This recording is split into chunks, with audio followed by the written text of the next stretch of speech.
Tanda yang tidak terlihat. Bacaan diinspirasi dari Injil Suci menurut Lukas bab 11 ayat 29 sampai dengan 32.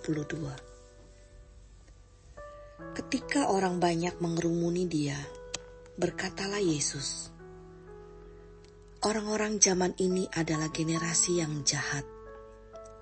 Mereka meminta suatu tanda, tetapi kepada mereka tidak akan diberikan tanda selain tanda Yunus.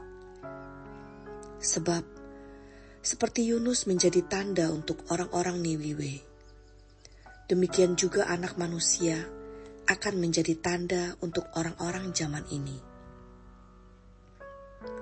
Pada waktu penghakiman, Ratu dari Selatan itu akan bangkit bersama orang-orang generasi ini dan menghakimi mereka juga. Sebab Ratu ini datang dari ujung bumi untuk mendengarkan hikmat Salomo. Dan sesungguhnya yang ada di sini lebih daripada Salomo." Pada waktu penghakiman, orang-orang Niniwe akan bangkit bersama generasi ini dan menghakimi mereka. Sebab orang-orang Niniwe itu bertobat ketika mendengar pemberitaan Yunus. Dan sesungguhnya yang ada di sini lebih daripada Yunus. Demikianlah sabda Tuhan. Terpujilah Kristus. Tanda adalah sesuatu yang kelihatan, yang menunjukkan maksud atau tujuan yang tidak kelihatan. Jika seharusnya terlihat, mengapa orang Yahudi dan para ahli Taurat selalu menuntut tanda kepada Yesus?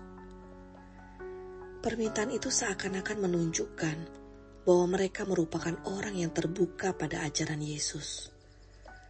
Namun sesungguhnya hati mereka tertutup, sehingga Yesus dengan keras menegur mereka dengan mengatakan mereka adalah angkatan yang jahat. Karenanya Yesus tidak akan memberikan tanda selain tanda Yunus. Di zaman dulu, penduduk Niniwe bisa menangkap tanda dan percaya bahwa Yunus utusan dari Allah, sehingga mereka bertobat. Ratu dari Selatan dari jauh datang ke Israel untuk mendengarkan hikmat Salomo. Tapi mereka semua yang hidup di zaman Yesus gagal mengenali tanda agung yang ada di hadapan mereka, yaitu Yesus sendiri yang datang ke dunia untuk menyelamatkan manusia. Yesus tidak mau memberi tanda, karena bagi orang yang tidak percaya, walau melihat banyak bukti, tetap akan terasa kurang dan tetap tidak percaya. Namun, sebaliknya, bagi orang-orang yang percaya, semua kejadian dalam hidupnya, walau kecil sekalipun, akan bisa dimaknai sebagai tanda kehadiran Tuhan dalam hidupnya. Anak saya, Daryl, beberapa waktu lalu mengalami cedera kaki. Daryl yang biasanya aktif hanya bisa berdiam di kamar. Dia hanya pergi ketika hendak fisioterapi dengan menggunakan kruk dan gerakan yang sangat terbatas karena kesakitan. Di tengah proses pemulihan, Daryl merindukan saat-saat bisa berjalan bebas tanpa terhalang keterbatasan fisik. Syukur pada Allah, sekarang Daryl telah pulih dan bisa beraktivitas normal kembali. Saya bersyukur kejadian itu mengajarkan Daryl untuk menyadari anugerah, kebaikan, dan penyertaan Tuhan dalam hidupnya selama ini. Marilah kita mengambil waktu untuk berefleksi.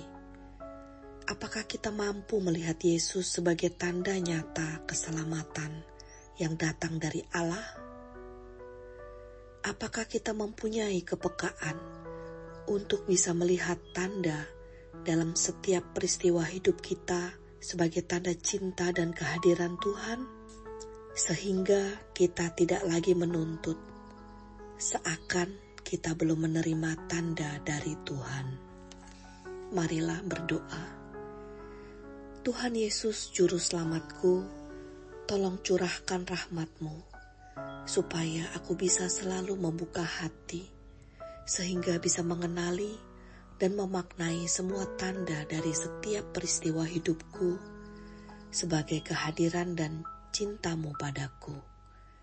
Terima kasih Tuhan, semua doa ini kupanjatkan dalam nama Bapa, Putra, dan Roh Kudus. Amin.